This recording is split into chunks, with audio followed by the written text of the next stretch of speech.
My name is Anna Mészáros. I'm the commercial vegetable extension agent here in Palm Beach County. And today, it's my pleasure to introduce Jeff Wasielewski, who is going to talk about mangoes today. And I'm so glad that Jeff is here because because because I'm not the only one here with a complicated last name. So anyway. I was gonna put this to work. Yeah, here you go. So just a quick introduction. So Jeff is a horticulturist, educator, dog lover, and proud dad. Jeff strives to educate tropical fruit growers on how to implement sound, sustainable, research-based horticultural practices. He is thankful to be an extension agent and to be able to share his 30 years of horticultural experience through classes, workshops, publication, and blogs. And I can tell I attended a bunch of presentations given by Jeff online and in person, and he's doing an amazing job. And then I'm glad to have him here as a colleague, as an extension agent. So with that, the floor is yours, and here you go. Thank you. Hi, everybody. Jeff Wasielewski, and thank you for having me. Thank you for the invitation. I'm going to talk to you about mangoes. A lot of you in this room love mangoes. All of you will love mangoes when we're done. So let's do that. Here we go. Young mango tree care, selecting, planting, and pruning. So we're going to start with young mango trees. We're going to talk about how you select the one you want, how to plant it, how to prune it, and how to fertilize it. I didn't put that on there, but we're going to talk about that. Okay, so I come from Miami-Dade County. All of you probably know that University of Florida has an extension office in every single county, all 67. You're at a research center here. We have the Tropical Research Education Center down by me. We have 12 research centers in all. And at the Tropical Research Education Center, we have a tropical fruit specialist, tropical fruit entomologist, tropical fruit plant breeder, and we have someone that works with pathology, and she works with tropical fruits. So I'm very lucky to work with them because they know all this stuff. So I don't have to know anything. I just go over there, and then I extend that out. So that's extension. Okay, so I do have a couple webinars. This one we just did, Growing Fruit Trees in Containers. That's a free webinar, Tropical Fruit Tuesdays. I just did hands-on pruning. That was a in-person class where we talked about pruning. Then we went out to the grove and we actually pruned. September 9th, the 10 Truths of Tropical Fruit. That's another free Tropical Fruit Tuesday. And then I have my jewel class, the one that everybody loves, limited to only 20 people. Hands-on propagation, September 16th. That's 9 to 3. You get lunch. We do propagation by seed, cutting, air layer, and grafting. So you take home your grafts and your seeds and your cuttings. These are all the Tropical Fruit Tuesdays. If you can put those in alphabetical order by the time we're done, $50 gift card from this lady right here to Home Depot. I'm also doing with Dr. Jonathan Crane a new growers workshop series, and we just did a few of them this year. We did avocados and we did one on mango. The one on mango was super good. It's very long, but it talks about, Jonathan put together like all the cultivars, all the new ones, all the old ones, and we went through all those, and you're not going to find that anywhere else where you have all those mango cultivars. So I should have told you, all of these are available on YouTube. Just go to YouTube and search Tropical Fruit Tuesday. They're all there, same as these. Search New Growers Workshop, and then they'll be there. If you want to get on my email list to find out about all these workshops and things like that, you can go here. But now enough about me. You're here for this. So let's talk about this. Mangoes, commercially, they're grown all over the state. They're moving up the state now as things get warmer. You see Miami-Dade used to be #1. You see we're not anymore. Mango consumption over the last 20 years. Wouldn't you like to see this arrow in all the things you're doing? It went from 1.75 per capita to 3.66. So doubled. So this is why mangoes are important. This is why they're hot. This is why we want to learn about them. This is the other reason. Look at that. You're not going to get that with an apple. Sorry. You're not going to get that picture with someone, with an apple. You're just not. You're not going to get this with an apple either. This was a tree that I saw in Naples when I was there at their extension office, and it had only 2 mangoes on it. These are Cary mangoes. And I took this picture, and it says Josephine, has a phone number, has a smiley face, and at the bottom it says, you touch, you die. So that's passion, right? And how do we know she means it? She put her phone number. She was like, I will kill you. Call me about it. And she put the smiley face, which to me is the scariest of all that, the smiley face. Okay, now, a lot of tropical fruit people, if you ask them, what's your favorite mango? They will say the one in my hand, or they will give you their top 5. They will never say their favorite mango, ever. This is my favorite mango, Fairchild. I'll pick favorites. So that doesn't mean this one's the best. That doesn't mean anything. That means this is the one that I like the best for me. And those are the reasons why we'll talk about in a minute. I have a favorite dog, Buddy. I have a favorite plant, Lignum vitae. So I pick favorites. I have a favorite child, Samantha. So I'll do that. So I have a favorite mango. So that is Fairchild. It has no fiber, which really, if you're getting a recommendation about a mango these days, they don't have fiber. It's very disease tolerant. So we do get a lot of anthracnose with mangoes. This one doesn't get that as much. Of course, it has excellent flavor. It's ready usually in June. And that's good because that kind of beats all the rain, which causes a lot of anthracnose.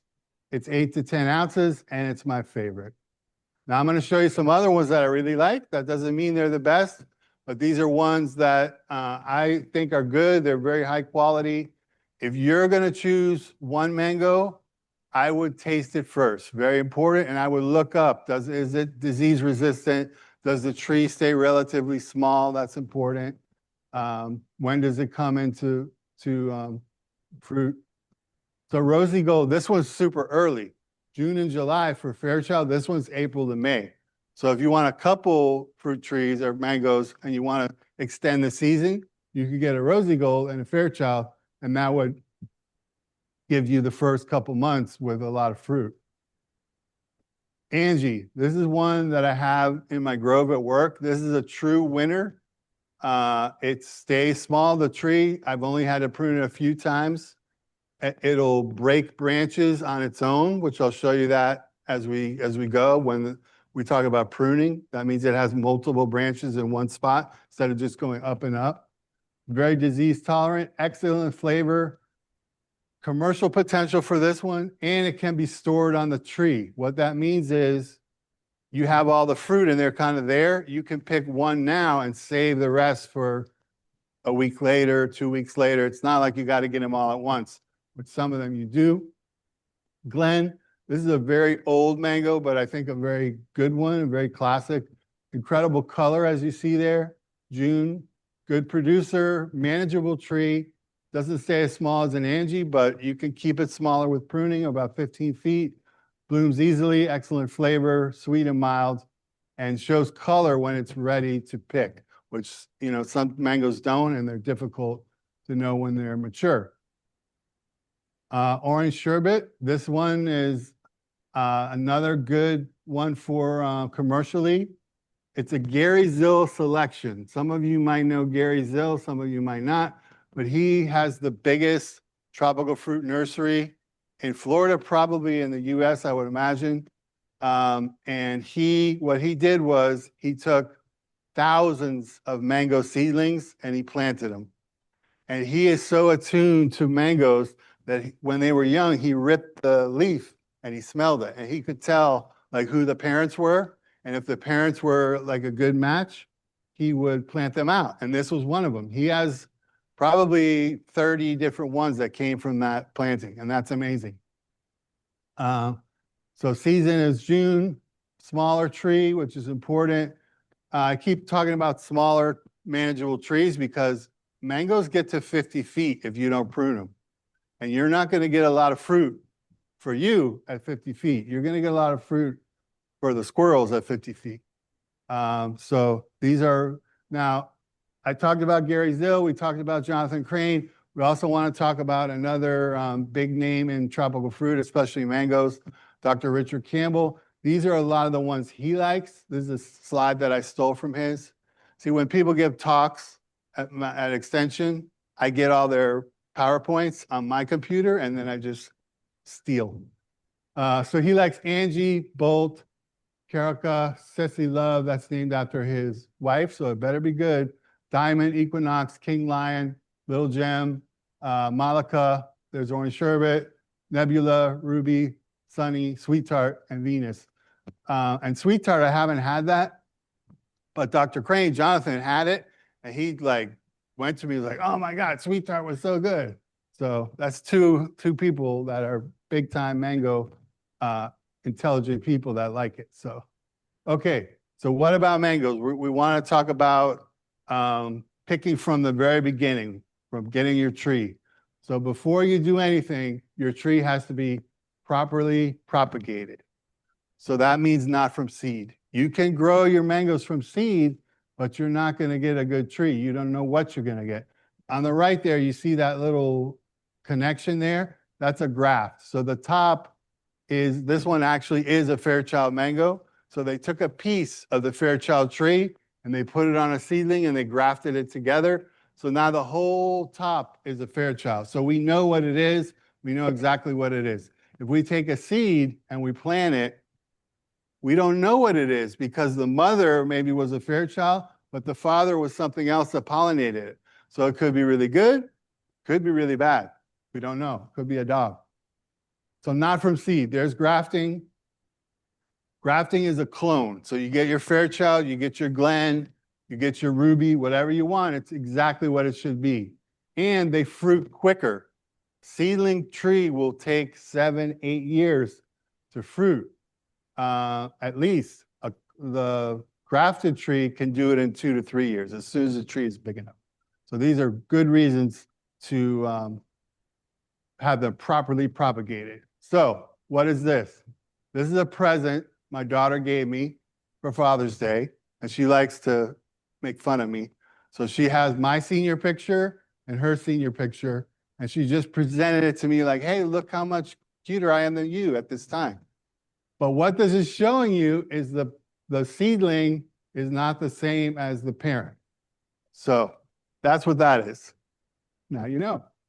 Okay? So on the left, you have a seedling not ready to flower. On the right, you have a tree that's only 1.5 years old, already flowering. Now in this case, that tree is so small, I would not let it hold the fruit because it would just hurt the tree. But that shows you that the trees are sexually mature right away. They're ready to go with that little piece because it's a clone of the parent. So the seedling has to be a baby mango, has to be a toddler mango. Then it's texting, it goes on Instagram, it goes on TikTok, college, mature. Then it's finally ready to produce fruit. So it takes all these years. So now we have our mango. We chose the cultivar. It's properly propagated. We have all these things. Now we need to plant it. So mangoes need full sun. So we need to think of a place where you're going to get full sun. Here's a grove. Everything's spaced out very nice. As long as we keep those pruned, we're going to get full sun on all our mangoes. So now we're going to dig the hole. And down in South Florida, we use that tool on the left to dig our holes because we have limestone. Driving up here, I saw you can use that tool on the right to dig over here because you have a lot of actual soil. So we're going to dig and we're going to check the roots. And then once we get it in the ground, we have to put it at the proper depth. So it has to be at the right level. If we go too low, that's bad, bad, bad for the tree. So if you look at this picture, you can see the flare roots right on top here and there. So that's how we want it. That's good. Okay, so this picture on the left where the arrow is, that's where they planted it at that depth. So it was like 4 inches too deep and it was dead. Then we also see at the bottom, see those big wraparound roots? So they're girdling. They were in a 3-gallon pot too long, so they started wrapping around. The one on the right, the tree was alive, but it was doing terrible. And I dug, looking for the first flare root and never found it. You see my hand pruners are in there. That's how deep it was. Never found it. And we also see right above that, the green tape. See how it's biting into the trunk? It's girdling the trunk a little bit. So that's bad too. So now we're going to plant. What are the steps? So first on the left, we're going to look in the container and we're going to move the soil away in the container. And what we're looking for is that first flare root. So we find it here. So we know we want to plant at that level. So then we put out our tools. We have our mattock. We have our tree tape, all the things we're going to need, bucket for water. So this is the area. So first we want to clear that area of all the grass, make a good 3-foot circle of the grass. Then we dig down to the right level. Remember, we want it the right depth, not like this.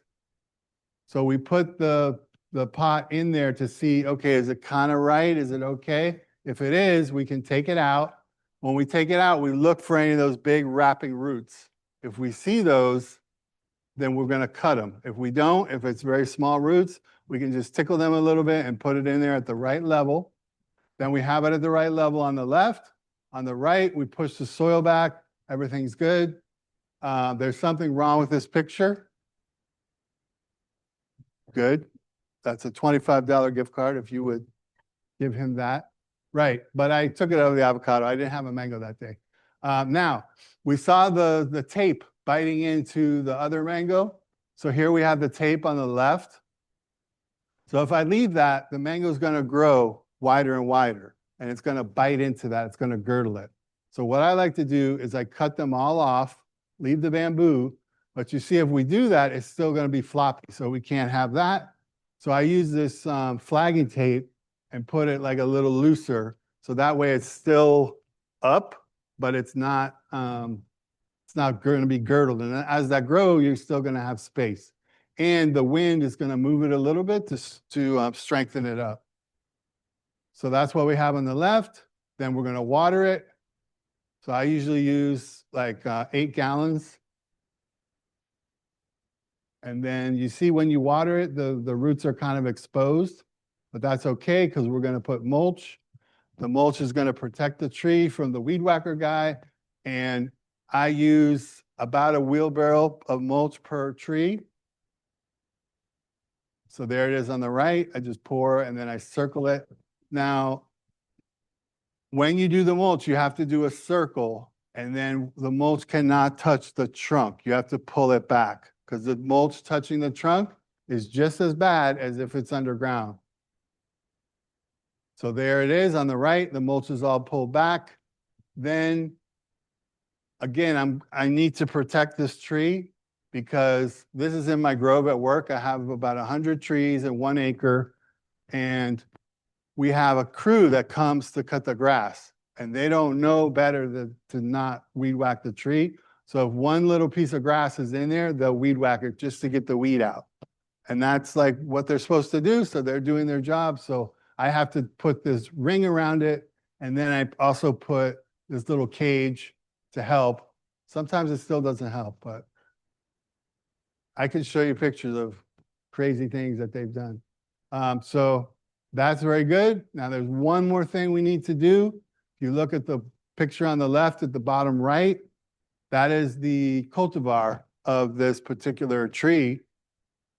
And if I don't map that or make a record of that, I will forget what that is. And some of you may have trees that you forgot the cultivar. So I put that in the map, and now I know it's there. And that goes to OneDrive, so it's there forever. Okay, so we talked about mulch. You're going to protect your plants. If you look at this one on the right, you can see like tire tracks.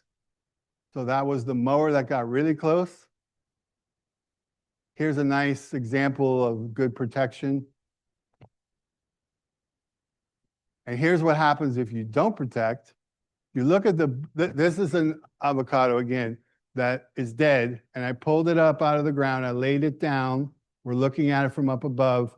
So you see the blue arrows, those are the flare roots. So it was planted at the right level.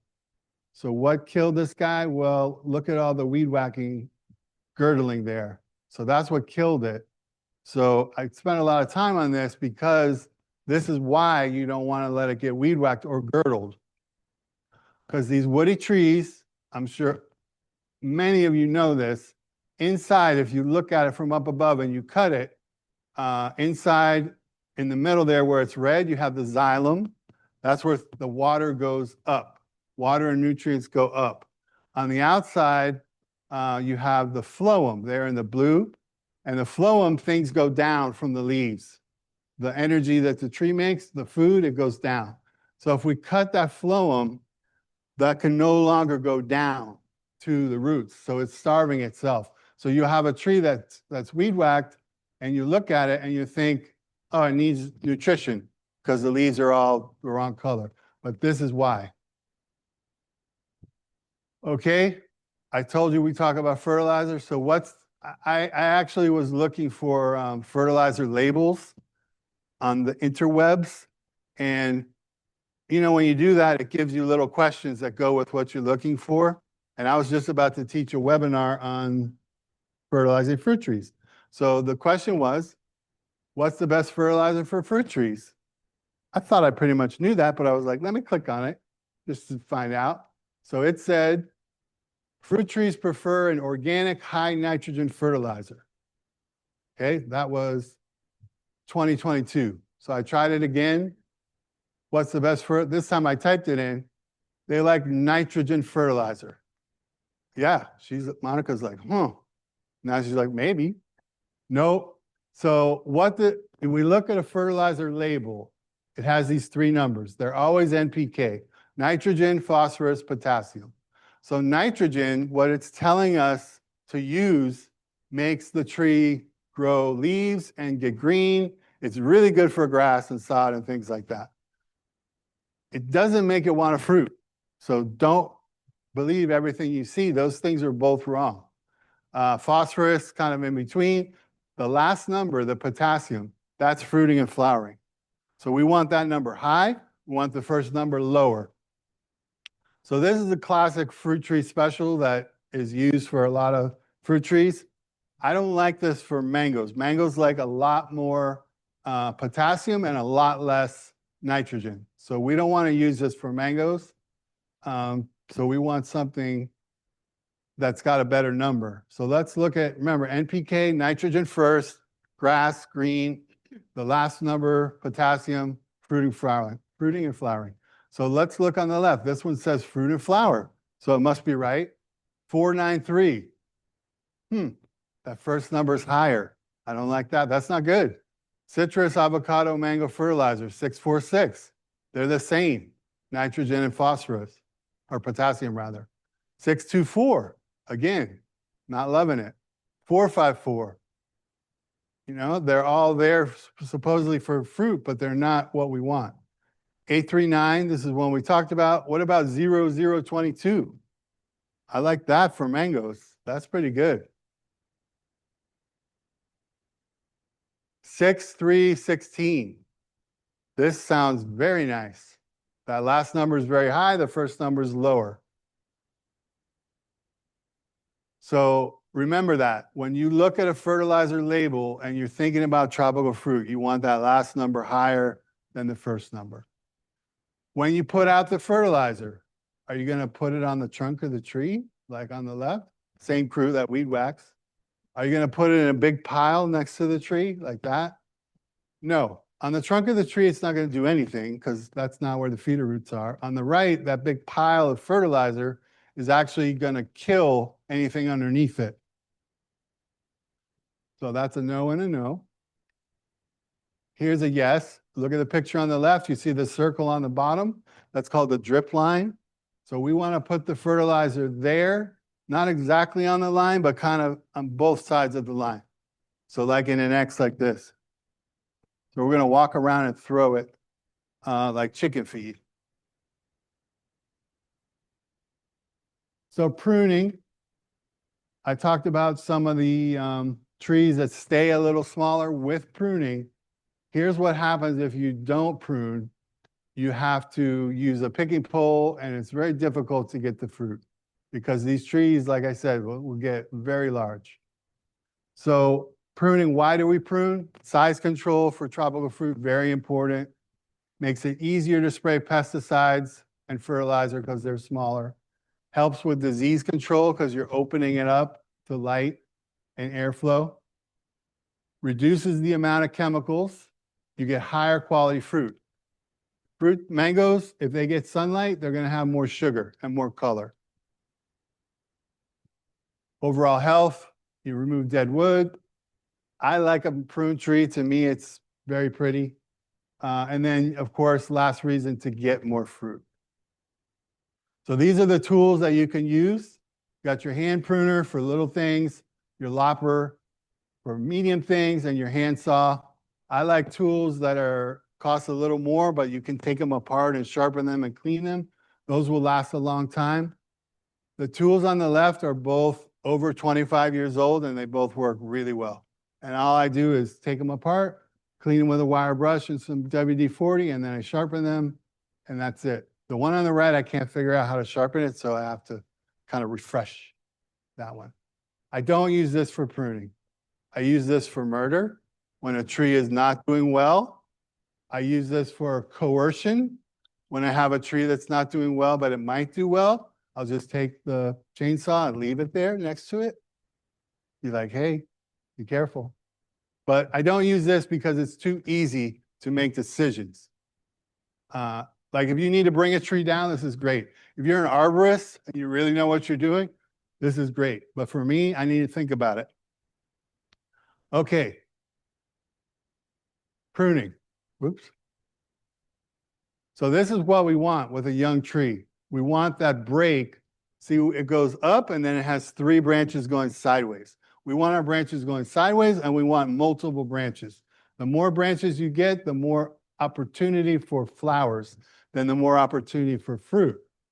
If you just have one stem going all the way up, which is what they will do, you get one set of flowers here, and you have all this wood and no way to get fruit. So here we're going to start getting things lower.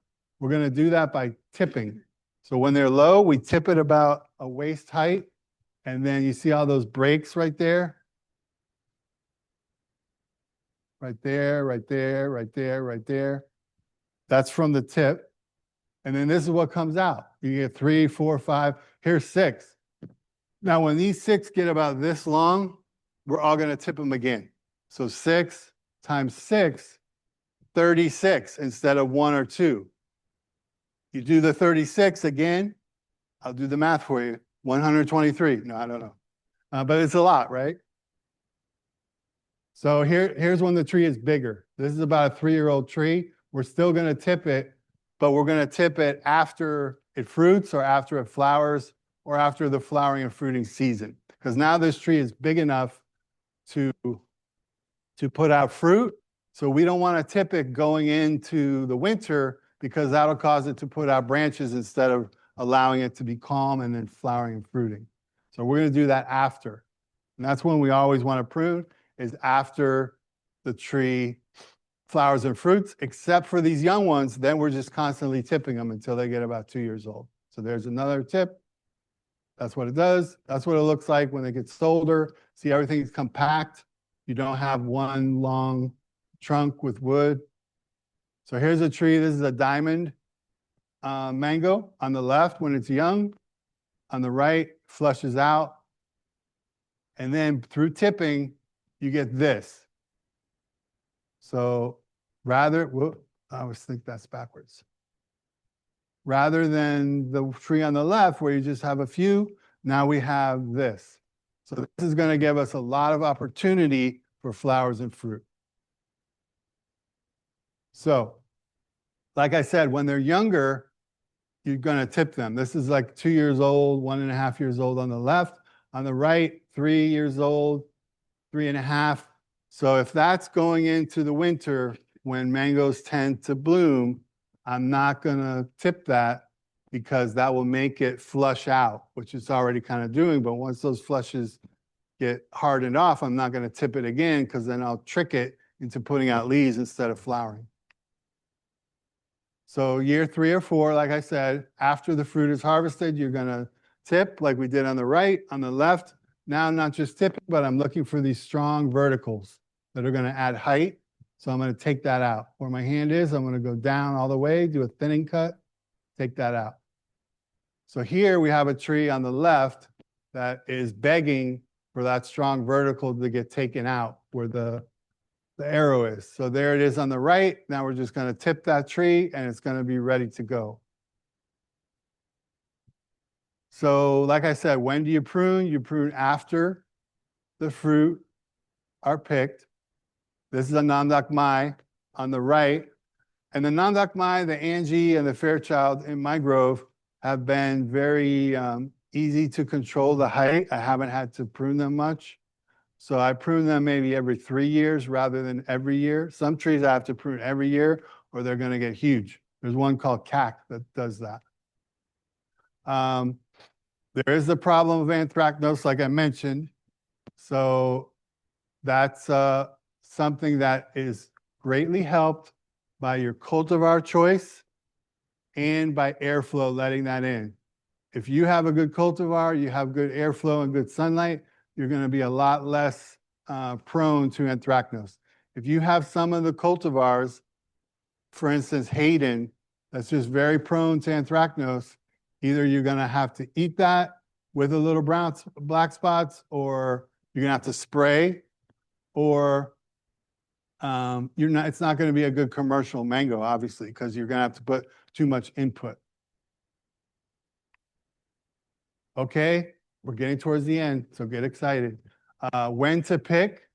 We're always looking. This is the gland I told you about. If you look at the picture on the right, you can obviously see the one at the top right is more mature.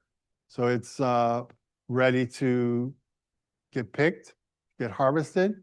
So, but some of them don't color up like that. They don't have color breaks. So what you're looking for is with fat shoulders. As they get fat, you're looking for that. So they're kind of there, and then all of a sudden they go sideways. Then they're ready.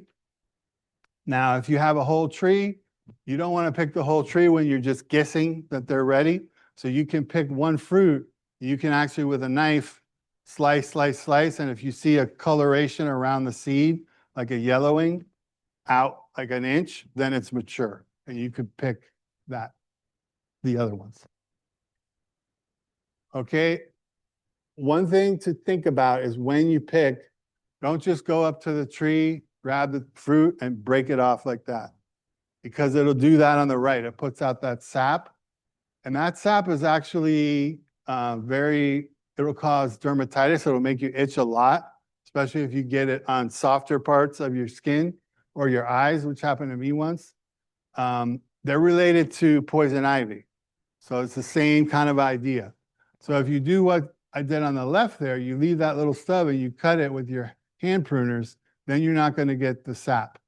So that's a nice little tip for you guys. Okay, finally, again, if you want to join my email list, et cetera, et cetera. And thank you for your time, guys. I appreciate being here. I know you probably have 1 or 2 questions. So if you do, that will be The time. okay. Thank you, Jeff. Thank you. Thank you, guys. Thanks for having me. Maybe we can start here at the that's for the people on Zoom. Yeah. All right. Can you hear me? No.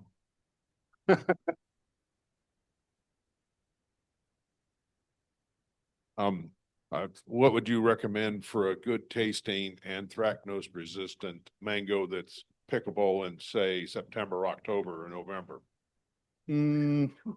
There's one called, not October, but there's one called Neelum.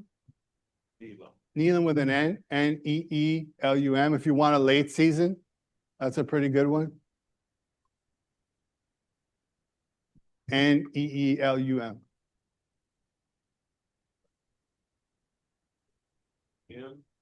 EELUM.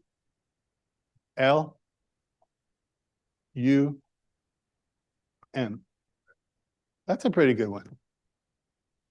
But you'll probably be sick of mangoes by then because you have so many earlier.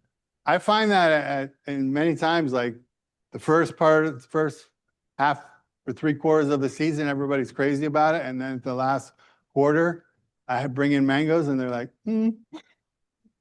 I'm good. That's So so that's a true. good one. What's that? The season is almost over. He has a lot, yeah. No, actually, the season is over pretty much now. So you have a few varieties still, but the most common ones are. What? Oh, Beverly's nice. Yeah, so you have one. And Kit. Two. Yeah. But the thing is that where we live here, most of us who have mango trees, we live in the Loxahatchee area, and not on the extreme east coast, which is with the just the natural airflow. Yeah. It makes things a little bit easier. Little better. When you go inland a little bit Yeah. more, anthracnose becomes a concern and a problem. So you need to have that proper pruning and everything. Anybody? Thank you very much for the presentation. I have a question related to fertilizer. Yes. So when is the best time for fertilizer application, since you mentioned that when we look at the NPK, the K should be the higher one since we are using for the fruiting and flowering, right? So when is the best time for application of fertilizer? Well, it depends, because in Miami-Dade County, we have specific rules that kind of block the best time for fertilizing. You're not allowed to, except potassium, I think you can. But if you have something high in potassium, remember you're trying to kick it into flowering and fruiting. So I would do it maybe October, because you're getting it ready to flower and fruit. And then maybe every 2 months until you get like a smaller fruit, like a bit of racquetball sized fruit, tennis ball. So you mean that by splitting? What's that? By splitting the fertilizer is the best. Splitting? Yeah. Splitting. Yes. Thank you. Thank you. Yeah, I got here. I have a question. Okay. Can you hear me? Can you just hold up a little bit on Zoom? We have 2 more here, at least in the Right. center, and then we will jump on Zoom just in Thank you. Okay. Thank you, Jeff, for the presentation. I really liked it. So I like mangoes. One of the reasons is that we have a lot of mangoes in the area that I grew up, and most of the varieties are like the local ones. But now they are trying to adapt to the grafting system. And I have seen one problem, like the top part, the seven part is very big, and the lower part, the rootstock part is very thin. So I'm just curious, what would be the problem, like when the plant grows up, and also what would be the reason for that kind of things? What's the reason for what? Like when I see the plant, the top part is very big, the cyan part. Oh, okay. And the rootstock part is very thin. And I guess it is a bad kind of grafting, but what would be the problem on the tree, or what happened on the tree? Okay. So his question is like the top part, the grafted part, the scion is getting too big, right, from the rootstock? So I would say that the rootstock is probably not the right kind you want to use, because here we use one rootstock, like one particular rootstock, almost one particular rootstock, and that's it, because we know that it's kind of compatible. So you might have, it's incompatible.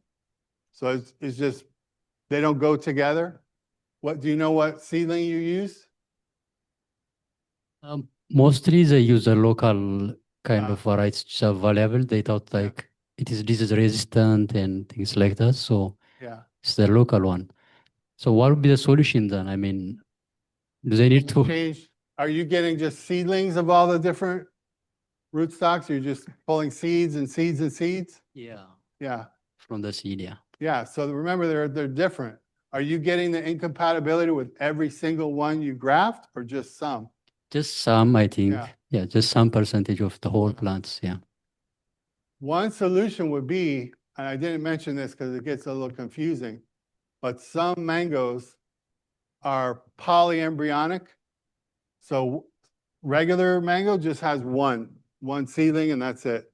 Polyembryonic has multiple. And one of them is the sexual one that's different.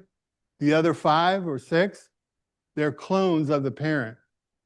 So if you broke those apart, you would have clone, and you found one that worked, you would have clones. That's what we do here. We have one called turpentine. It's polyembryonic, and they break it up, and they have like very consistent rootstock. So you could do that. You could find one that's polyembryonic, and you would do that by planting it and see how many come out. And then the one that's really big, that's probably the sexual one. So you throw that one away, and the other ones you want to try to graft on, and then see if it works. Okay, thank you. Thank you.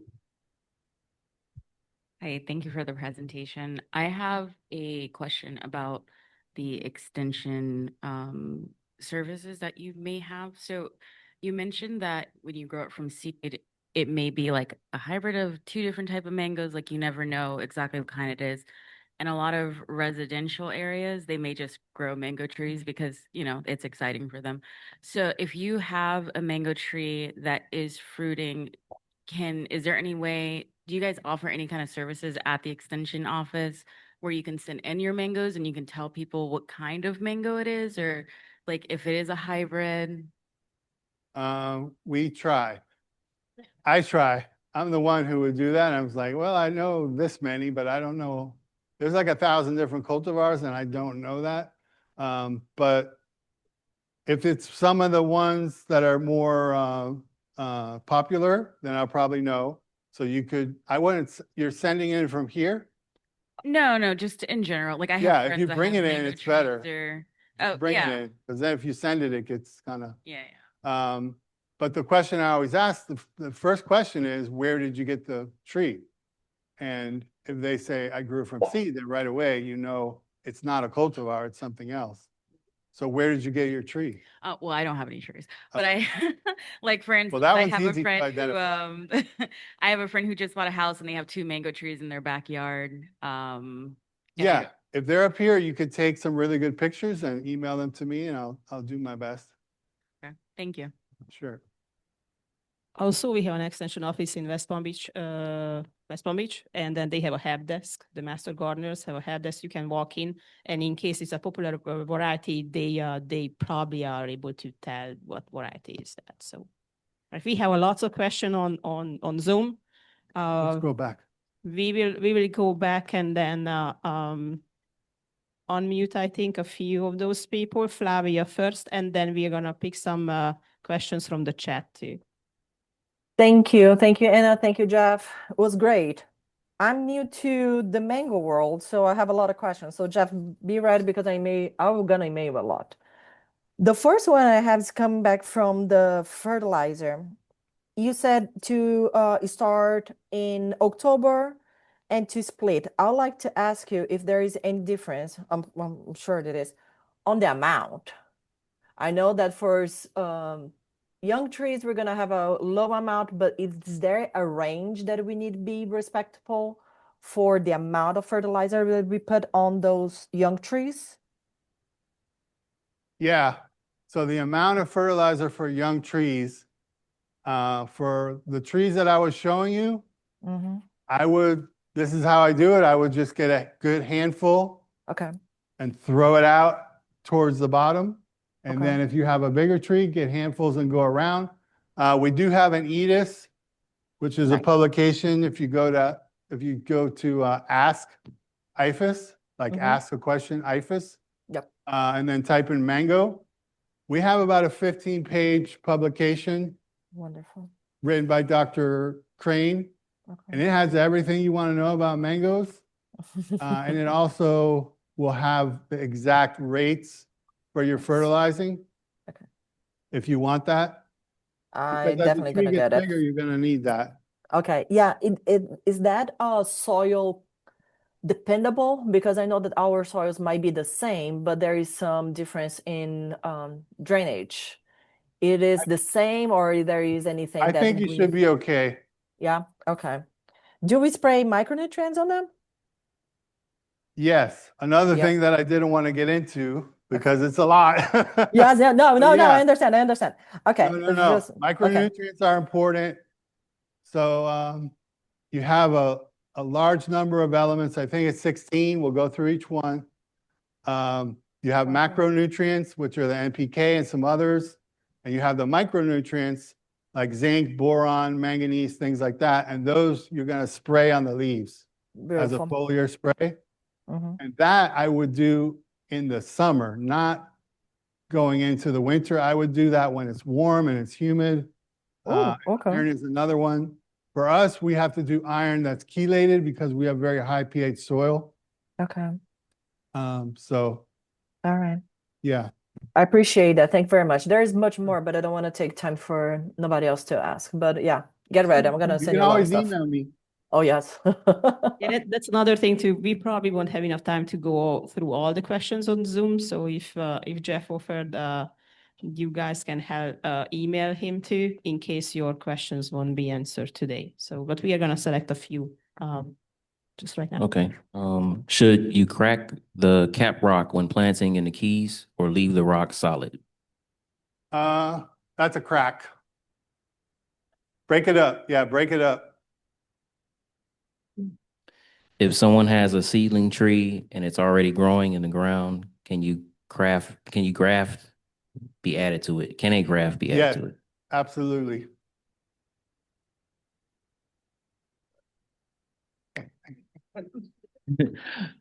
Could you grow it in Mediterranean region and Middle East, Kurdistan region, Iraq? I have no idea. I'm sorry. Okay, yeah. How long in inches do you tip the branches on young trees? About 12. Do mango require very much water? No, they require very little water. When they're young, you do want to water them to get them established. Once they get older, they require very low amounts of water. What would you recommend as best cultivar for Central Florida, Zone 9B? Unfortunately, there's not a real cultivar that's more cold tolerant than others. So that's what they're looking for. We don't have that. So I would just go by kind of that list I gave you or something similar to that. But none of them are more cold tolerant than the others. And I know University of Florida is going to look at maybe some options, but yeah, as of today, there is no cold tolerant variety. So if you got a little cold weather up there in Orlando area, it's gonna. Yeah, you want to think about those cold protection. snaps. Yeah, definitely. Or planting, like Jeff mentioned it in the last workshop, planting in containers, so you can bring it in and then protect them for the winter. Are you a fan of cocktail trees, several varieties grafted onto one tree? Okay, cocktail trees are like you put 10 cultivars on one tree. So am I a fan? I'm not a fan. I'm the opposite of a fan because even if you have 3 cultivars on one tree, one of them is going to be stronger than the other, and it's going to get bigger. And it's going to be very hard to remember what is what and what is what. And as Richard Campbell says, show me one that's working. Show me one cocktail tree that actually is doing well. So I'm not a fan. So don't do it. You can do it to practice and have fun, but if you really want to get fruit, not a fan. Best time to apply sulfur? Sulfur would be something that you would apply for protecting the blooms from powdery mildew. Anthracnose is one problem when it's kind of too wet, powdery mildew when it's too dry. So if you're going to apply sulfur, it's going to be while it's blooming while the fruit are small, and it's got to be pretty dry that you're protecting the fruit or the flowers and the fruit. And sulfur doesn't kill powdery mildew. It acts like a raincoat and doesn't let it get in. So you would do that when it's very dry, when the flowers are coming out, or when you have small fruit. Because powdery mildew will kill everything if you let it go.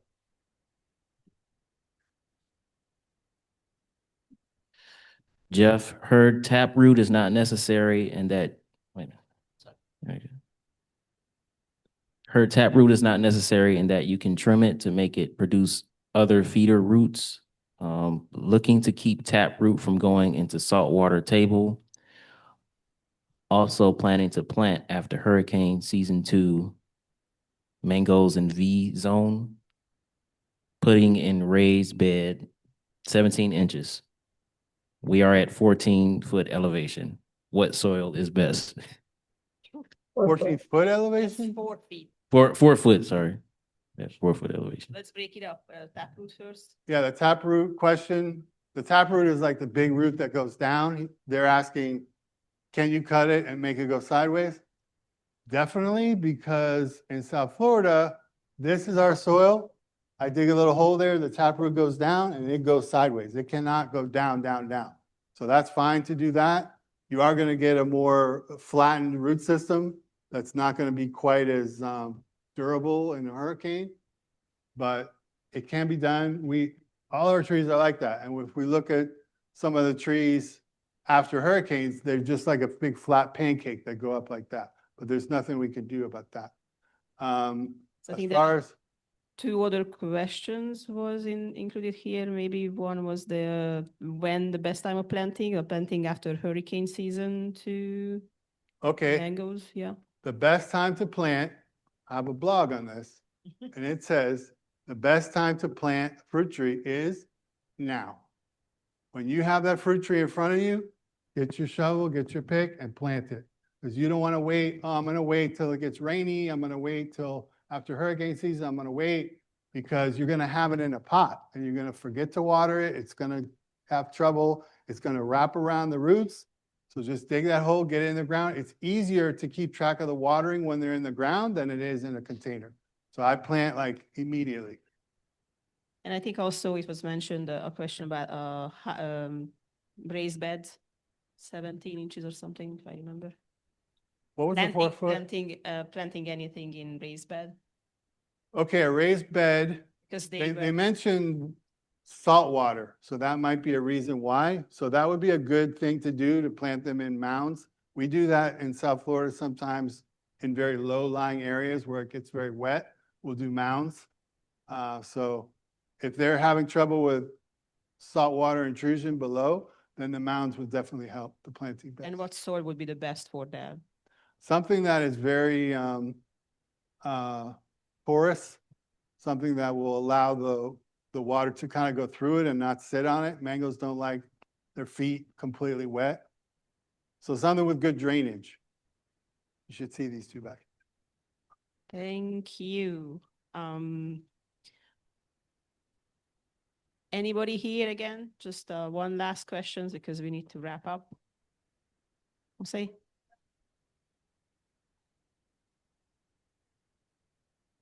Okay. Sorry, just for the people on Zoom. The question was that for grafting, what the young tree would be the best, or what was the best time for grafting? Yeah, the question was what size tree is best for grafting. I like to do a pencil size. And that's good. You can do it bigger. You know, if you only have bigger, you can do that. If you have one that's like this big, you can graft on the side of it. Yeah. But typically they do it at a pencil size.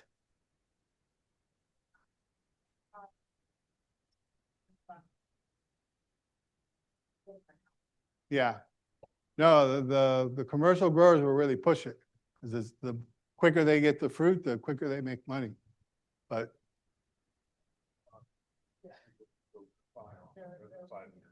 yeah. Yeah, you want to match it up, the top to the bottom, the sizes. It should be the same if you can't. Thank you so much. I just want to mention quickly that we had a Mango Fest this year, and we also had a Mango Fest last year, and Jeff was part of it, and that was amazing event. So just next year, just look for that event again, and then probably we're gonna have again Jeff and talking about mangoes. We also put the yeah, we put the QR code to sign up to his email list. And also, in case your question hasn't been answered, this is Jeff's email address. So don't hesitate to shoot him an email. And with that, thank you so much. I think it was an awesome presentation. And then thank you for coming up here. I know that was a long way. Thank you, guys. Thank you.